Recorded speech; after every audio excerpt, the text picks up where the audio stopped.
This week on TIAA Bank, Jaguars Weekend. The Jaguars look for a way to flip the script in Nashville, where they haven't won in a long time. You just want to do as much as you can. You just want to win. We visit the film room with Jeff Lageman to break down some defensive coverages. When you have two men, you can play what is called a trail technique. Plus, we take you behind the scenes to show you how the Jags are fed. We do grocery store tours, we do cooking classes. And we introduce you to Davon Hamilton's four-legged friends. All that and way more ahead, right now on Jaguars Weekend.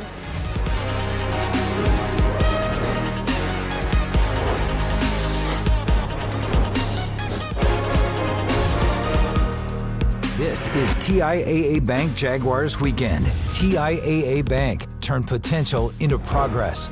Geico, saving people money on car insurance has been in Geico's playbook for 85 years. Visit geico.com today and see all the ways you could save. And Cadillac. Visit your local greater area Jacksonville Cadillac dealer. I mean, there's not one thing you can point out and say, this is what we need to do better, or we'd already have it fixed by now. But we got to really take a look at this, and along with the other games, and we got to figure something out because we got to play better than that. You know, we're not going to win any games if we can't move the ball better than that. So it's on all of us. It's on players. It's on coaches. It's on everybody. We got to be better. You know, we got 5 more games left. Can't stop here. So just try to find a way to get better, get ready for Tennessee next week. Players and coaches have said there is no magic pill to fix this season. The Jaguars are in a deep rebuild. No one likes to hear that, even if it's the reality. Hello and welcome to TIAA Bank Jaguars Weekend. I'm Ashlyn Sullivan. When the season started, it was all positive for the Jaguars. They have a star head coach and a talented rookie quarterback. Well, it's safe to say 14 weeks into the season, the Jags have not met those expectations. There's more work to do this offseason to improve the roster. Until they can do that, it's all about blocking out the outside noise and focusing on what actually is going on inside this building. Finding a way to end the season on a high note. If you ask me, everybody's still dangerous. You know, you're talking about the season that we want to have, the season that we haven't had yet. You know, we're going to continue to play everybody like they're the best. It's as simple as that. So I think the names, the accolades, I think all that is out the door now. It's at the point where you just got to come out there and compete. I don't care who they dress up or who's playing. It don't matter. I'm going to treat them like they're the best out there. Truer words have never been spoken. At 2-10, the Jaguars are not in a position to focus on one matchup over another. It can be really easy to press right now. Trevor Lawrence wants to do the opposite. I really just want to go play free, go be me, make plays, and I think just having a great week of practice, trusting the game plan, and then just when game day comes, letting it rip. That's something that, as this season's gone on, obviously there's been, like we said, ups and downs and a lot of stuff going on, and that's the one thing I need to be consistent on is just go out there and play and just be myself. In order to play free, the Jaguars can't think about how they haven't won in Nashville since 2013. There's no time to end a streak than the present.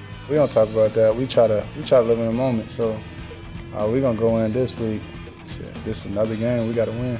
So it ain't too much. We ain't dwelling on the past so much. We just gonna move forward and attack this game just like we attack anybody else. Welcome into the huddle with Sexton and John Oehser. A lot has happened this week leading up to this Titans game, and a lot of it is centered around running back James Robinson, who, Brian, I think with all the conversations we've had, we think he's going to get more carries this weekend. Well, as long as he's healthy. You know, the coach has said that he isn't able to practice, and that has contributed to the 2 fumbles in back-to-back weeks. So as long as he can practice a little and the coach feels comfortable with it, hey, look, I mean, the external pressure is all there, and then the quarterback comes in and says he's got to be on the field. I think it's fair to say you're going to see more of James Robinson, and obviously this offense has looked functional this year when number 25 has had the ball in his hands. If he's healthy, they're a functioning offense. They scored 19.3 points a game when he was healthy, 10 points since. He's clearly a key. I do expect him to carry more this week. I don't know if it's going to be 20, 25 carries. I expect him to get up in the high teens. Mm-hmm. And Brian, you mentioned Trevor Lawrence in his press conference on Wednesday said, James Robinson is a great offensive player. I want to see the ball in his hands. That was really the first time when he made that powerful statement. And it was really cool to see from your franchise quarterback. Yeah, this is his team. When you took him number 1 overall, you said as much. And he's got the personality and the talent and the leadership ability. He's the entire package. No matter who the coach is, at whatever point in time over the 15 or 18 years that you hope to have him here. This will be his football team. It's not a move unlike one that you'd hear from an Aaron Rodgers, a Tom Brady, a Peyton Manning, who is a friend of his, a mentor of his. So it doesn't surprise me at all that he came out with it this week. It's a good sign in the right direction. No matter what's happened on the field, Trevor Lawrence is the man. This is his team, and it's always good to see him assert himself. Well, that's a good sign. And since we've covered that part, I'll go to another part of that press conference where he talked about playing free. Reason he feels more comfortable playing free. It sounds to me like he has learned things in the last 7 or 8 weeks through all of his struggles, that he finally is saying, you know what, I kind of get this part of it. I want to go see if I can use these things I've learned and get better over these last 5 games. I liked hearing that from him. Absolutely. It was a great press conference from Trevor Lawrence. And now we go to this game on Sunday, and you see Derrick Henry not on the field, and you think, all right, that's good news. But then you see, Brian, that the Titans rushed for 270 yards against the Patriots. Not so good news. Yeah, the Titans have become a lot like the Steelers. They are who they are. They do what they do. They adapt to whoever the personalities are and what their skill sets are. The Titans run the ball. It's good for the Jaguars, especially that A.J. Brown is on injured reserve right now and that Julio Jones has not been able to stay healthy all year. You've got to sell out this week to stop the run. All hands on deck. That's very difficult to do with Derrick Henry. It's going to be hard, but somewhat easier with D'Onta Foreman. This team, meaning the Jaguars, they need to force turnovers in this game. I expect the Titans to be able to move the ball. They ran for 270 on the Patriots even without Derrick Henry. I like to use the phrase teams that know how they want to play. The Titans know exactly how they want to play. They will be able to run, I think, on the Jaguars because they do it on everybody. Can the Jaguars get some takeaways and sort of break serve, if you will? Once they move, can they get the ball away from them after they move? I think that's the whole key and the only chance the Jaguars have. Now it's time for Finding Solutions, presented by UF Health, delivering compassionate care and world-class outcomes. Visit ufhealthjax.org/game plan. It's the question we've had for a couple weeks now, Finding Solutions. Brian, how are they going to score enough points to win? Well, the offense, you can't look at an offense that scored 10 points a game and say, well, this week it's all of a sudden going to come together. They're going to score because the defense is going to score for them, or special teams is going to score for them, or create opportunities, first and goal at the 9-yard line because you recover a fumble, anything like that. They'll be able to score if they can get an early lead. They've been playing from behind, it seems like, all season long. It's been a long time. And if they can somehow find a way to get an early lead, maybe they'll play looser, more free, a little bit different. Yeah, I don't know that they get into the 20s. They haven't been in the 20s since James Robinson got hurt in week 7. So what I'd like to see from the offense, not have 6 3-and-outs out of 7 like they did against the Rams. That was the killer as much as anything. Not that they didn't get points out of those drives, but that they put the defense back on the field so quickly. If you can get 17, 20 points, but stay on the field a little longer on your drives, maybe you can sort of unbalance the Titans offense, which is what they want to do. So just don't go 3-and-out 6 of 7. Yeah, Brian, and quickly you look at someone like Laquan Treadwell, who we talked to this week, maybe seeing more from him, but you can't expect him to all of a sudden score 30 points, but maybe getting that one extra touchdown from Laquan Treadwell helps. You might not even need a touchdown from him. You might just need a couple of key third down catches that move the chains and keep the drive going. If you can stay on the field, you can stay with the run. But when you fall behind like this team has, and you can't stay on the field 3-and-out, 3-and-out, 3-and-out, then you got to abandon the run and throw, and of course that plays right into everyone's hands to come after the quarterback. So Laquan Treadwell, to me, I don't need touchdowns. Give me 3 or 4 critical catches on third down, and he is uber productive in my mind. Yes, absolutely. We'll see if the Jaguars can get it done in Nashville. They have not won since 2013. We'll talk much more about this game with Brian Sexton and John Oehser coming up. Coming up on TIAA Bank Jaguars Weekend. We're in the film room with Jeff Lageman. Next.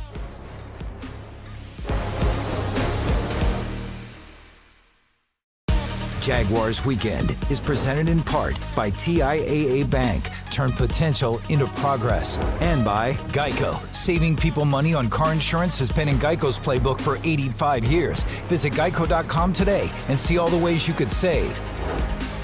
Download Ultimate Jags now from the App Store and Google Play for a chance to win weekly prizes, including game tickets, autographed merchandise, and more. It's the NFL. We got to play the duration of the season. I mean, each week, it's like we're coming to work every day. I mean, it's the same thing, repetitive. I mean, at the end of the day, we just got to come to work. I mean, we get paid to come to work, so just like you. So we got to just keep doing it, just keep going, keep fighting, and keep trying to turn this thing around. So. The season doesn't just end when you're losing. The Jaguars have to play on. Welcome back to TIAA Bank Jaguars Weekend. I'm Ashlyn Sullivan. The pattern the last couple of weeks has been the Jaguars defense starting strong and letting up in the second half. Add the Jaguars' offensive struggles and games are getting out of hand. Jeff Lageman takes us into the Cadillac film room to show us what the defense is doing well in these moments and what they can improve.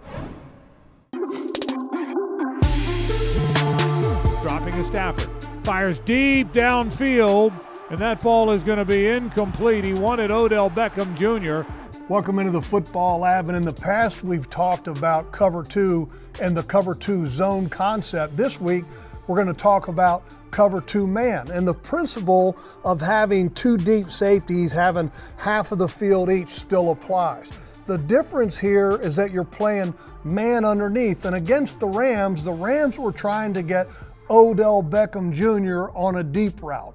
And the Jaguars executed the two-man perfectly because of the technique and the awareness of Nevin Lawson. Nevin Lawson is the defensive back lined up on Odell Beckham Jr. Rayshawn Jenkins is the safety to that side who has the deep half of the field. When you have two-man, you can play what is called a trail technique. So when Odell Beckham Jr. releases, you play underneath of him, because you know that you have a safety that is over the top. And Nevin Lawson does it perfectly, and Rayshawn Jenkins reads it perfectly as well. And the Jaguars execute two-man and the trail technique perfectly. Let's jump into the film and take a look at it. Here at the beginning, you can see that everybody is in man coverage underneath. There's your two deep safety. So this is two-man. And Nevin Lawson knows that he has over-the-top help, so that he can play aggressively on Odell Beckham Jr. because he's got Rayshawn Jenkins protecting him. And there's Rayshawn. He takes it over once the route goes vertical, and he's right in position to make the play. Great job of executing this trail technique by Nevin Lawson in this two-man coverage. And now let's take a look at a play that didn't go so well for the Jaguars defense. Play action is typically where offensive get big explosive plays, and the Rams had one against the Jaguars defense on Sunday. Rudy Ford right here draws the coverage of Cooper Kupp. The challenge of this play, and a nice play designed by Sean McVay, is that they're showing a run action. And here, the run action kind of comes back and bends back into the direction of where Rudy Ford is. His eyes get caught just for a second, and that's all it takes, into the backfield, and loses sight of where Cooper Kupp is, because Cooper Kupp initially is showing like he's going to block. But then it's not a run, it's a pass. He releases and gets vertical up the field. Now Damian Wilson tries to help from this linebacking position, and then also Rudy Ford tries to recover, but it's too late. The play action fools the Jaguars defensively just for an instant, and that's all it took to gain this 43-yard play to Cooper Kupp, and the Rams hit a big one. Now let's jump into the film and take a look at it. Now here at the beginning, watch what the Rams are doing. They're moving personnel, and watch Rudy Ford. He's following Cooper Kupp. That tells Matt Stafford there's a high likelihood that it's man coverage. He's thinking, this is gonna work. Here comes the play action. Rudy Ford gets caught just for an instant with his eyes in the backfield, and Cooper Kupp is faking the block, so understandable. But that's all it takes for Cooper Kupp to get separation. And Matt Stafford throws a beautiful ball, and it's a big play for the Rams. These are the type of plays that you want to have with your offense, but the Rams got a big one against the Jaguars in 43 yards on Sunday. Staying on the defensive side of the ball, second-year nose tackle Davon Hamilton has made some plays as he finds his way in the NFL. We're finding out more about what life is like for Davon outside the facility with the help of his dogs. It's this week's Baptist Health feature. I have two dogs named Woody and Charlie. Both very energetic, but Woody definitely more so than Charlie, just because he's a little bit younger. He's just so goofy, so funny to be around. I mean, honestly, just the little stuff that he does. He's always excited to see me every day. He waits for me every day at the door. He just loves being around me. So I just love him for that. Hello. Have a good time. Charlie, she's kind of like the big sister of the group, kind of keeps him in line at times where he can be a little wild. But she's also very cuddly, very smart dog as well, so it's kind of fun to be around her too. At Pet Paradise, they take the best care of them. They make sure to get all their energy out when they're there. They take care of them, they give them baths, they cut their nails. There's just so many different opportunities and things that you can do there that allow my pets to be as happy as they can be. I do love my pets just as much as I love football, and it's definitely really close. They love me just as much as I love them, and they're excited to see me every day, no matter if it's a good day or a bad day. So I can't, I love them for that. There's more to come on TIAA Bank Jaguars Weekend. Nutrition really is like one little tool in your toolbox, and so I've always, promoted, hey, if you can have this extra tool that other guys don't have, you can have a performance benefit. We give you an inside look at what lunch is like here for the Jaguars. That's next. I'll take this from out of Julio's book. When I first met him, first couple practices, he said the reason why I'm able to play 10 years at a high level is because I don't have an ego.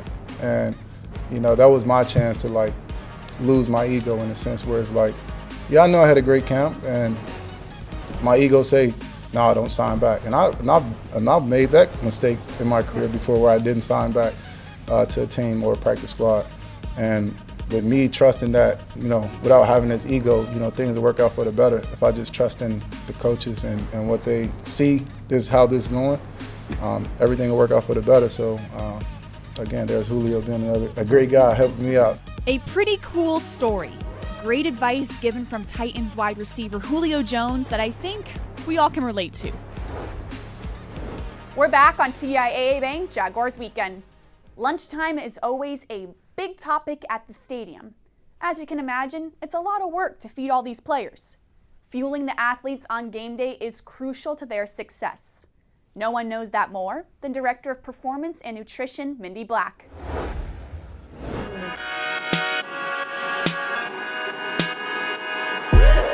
My job is to use nutritional strategies to optimize player performance and recovery. So when guys come in, whether it be through free agency or as rookies, I meet with them one-on-one and kind of establish where their goals are and how close they are to those goals and how we can help them get to those goals even faster. Hey, you got any good snacks? Can't really get buy-in unless you have trust, and in order to get trust you have to have a great relationship with the guys. So I really try to, with each guy, kind of find out their why and get to know their background. That way we can get a lot further nutritionally. Players are people too, so anything that normal people have, they have as well. So I've had players that have type 1 diabetes, I've had players with high blood pressure or with high triglycerides. So any of those, we just take them individually and say, okay, here's what your day looks like, here's where we need to be. Like if you have diabetes, we need to make sure those blood sugars are stable throughout the day, and here's where you're going to be spending the most of your glucose. So let's make sure we kind of work backwards and make sure we have the right fuel at those times for them. It's been great with Coach Meyer here because nutrition's always been important, but he's really emphasized how important it is to both the players and the coaches. So the buy-in has been a lot easier, and it's a lot easier to get guys to say, okay, I do need to make this a priority. Nutrition really is like one little tool in your toolbox, and so I've always, promoted, hey, if you can have this extra tool that other guys don't have, you can have a performance benefit. And so now that it's actually coming to fruition and guys are seeing that, it's been really rewarding.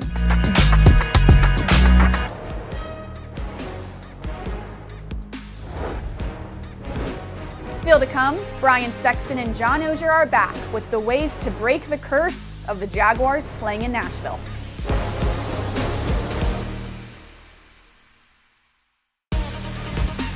Go, O. Go, O. Believe, O. Let's go. Here we go. First and goal at the 2. Carlos Hyde driving it in for the touchdown. And the Jaguars work an impressive drive. Offensive lineman Jawan Taylor mic'd up against the Los Angeles Rams. You can check out all the mic'd up features always on Jaguars.com. We're back in the huddle with Sexton and John Oehser getting ready for a Titans game and AFC South matchup. Who do you have your eye on, Brian? I'm going with Miles Jack. He's had a big week being named the club's Walter Payton NFL Man of the Year nominee. He's a great kid, and he's had a good season. And I think with 5 games left, I sense in my conversation with him that there's a burr under his saddle and he's ready to make a play. So I think he's a guy who's going to get a turnover. Maybe he'll scoop and score, something that can help the offense. There's going to have to be this breakthrough moment for this football team. I get the sense Miles Jack is the guy to provide it. Well, I'll go with the obvious. Everybody else is watching him. Somebody watching James Robinson. All of the carry issues, all of the fumble issues. I'll be watching that in the first half. What happens if there's a little more adversity for this, how that plays out? Everybody else is watching it, why not me? Yes, we'll see if James Robinson gets some more carries this weekend and settles the drama, and we'll see if the Jaguars can stay competitive against the Titans in AFC South matchup, and we'll see how they fare. Thanks for tuning in to Jaguars Weekend. We'll see you right back here next week.